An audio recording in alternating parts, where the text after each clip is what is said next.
Hamza Chowdhury English premier লিগে খেলতে পারবেন না শুনে হয়তো অনেকেই আফসোস করছেন, কিন্তু ফুটবল শুধু ইংল্যান্ডে সীমাবদ্ধ নয়। এবার নতুন এক দিগন্তে পা রাখতে যাচ্ছেন এই বাংলাদেশি বংশোদ্ভূত মিডফিল্ডার। গ্রিসের অন্যতম জনপ্রিয় ক্লাব অলিম্পিয়াকোস তাকে দলে ফেরাতে চায়, আর এই সুযোগ হামজা চ্যাম্পিয়ন্স লিগে খেলার দরজা খুলে দিতে যাচ্ছে। হ্যাঁ, প্রিমিয়ার লিগ হয়তো এখন তার পথ নয়, তবে ইউরোপিয়ান ফুটবলের সবচেয়ে মর্যাদাপূর্ণ আসর ইউএফা চ্যাম্পিয়ন্স লিগে খেলার সুযোগ কি ছোট কিছু?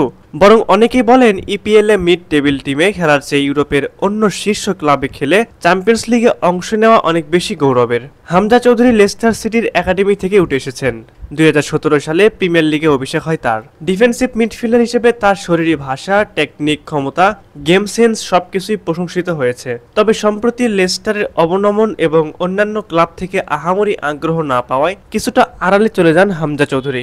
গ্রিসের এই ক্লাবটি শুধু দেশেই নয়, ইউরোপের একটি শক্তিশালী নাম। নিয়মিত চ্যাম্পিয়ন্স লিগ বা ইউরোপা লিগে খেলে তারা। তাদের মিডফিল্ডে একজন অভিজ্ঞ ও পরিশ্রমী খেলোয়াড় প্রয়োজন, আর সেই জায়গায় তারা নজর দিয়েছে হামজার দিকে। হামজা অলিম্পিয়াকোসে যোগ দিলে প্রথম একাদশে নিয়মিত খেলার সুযোগ পাবে, পাশাপাশি ইউরোপিয়ান টুর্নামেন্টে অংশগ্রহণ এবং একটি নতুন ফুটবল সংস্কৃতি ও পরিবেশে নিজেকে প্রমাণ করার মঞ্চ তৈরি করতে পারবেন। হামজার জন্য এটা দারুণ সিদ্ধান্ত হতে পারে। লেস্টারে সে যে ধরনের ফুটবল খেলেছে তাতে ইউরোপের যে কোনো দলের মাঝমাঠে সে কার্যকর ভূমিকা রাখতে পারবে। বিশেষ করে চ্যাম্পিয়ন্স লিগে এমন খেলোয়াড় খুব দরকার, যাদের পায়ে বল থাকুক আর না থাকুক তারা দলের ভারসাম্য ঠিক রাখতে পারে।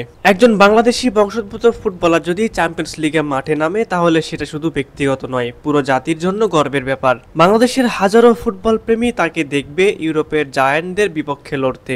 এটা হতে পারে নতুন প্রজন্মের অনুপ্রেরণার। ইপিএল এ না পারা মানে শেষ নয়, বরং ইউরোপের আরেক সিংহদ্বারে পা রাখতে যাচ্ছেন হামজা চৌধুরী। অলিম্পিয়াকোস যদি চুক্তি সম্পন্ন করে, তাহলে 2025-26 মৌসুমে চ্যাম্পিয়ন্স লিগে দেখা যাবে লাল সবুজ রক্ত বইতে থাকা এক যোদ্ধাকে। আমরা বাংলার ফুটবল প্রেমী হয়ে এতটুকুই বলতে চাই, হামজা তুমি এগিয়ে চলো, পুরো বাংলাদেশ তোমার সঙ্গে আছে।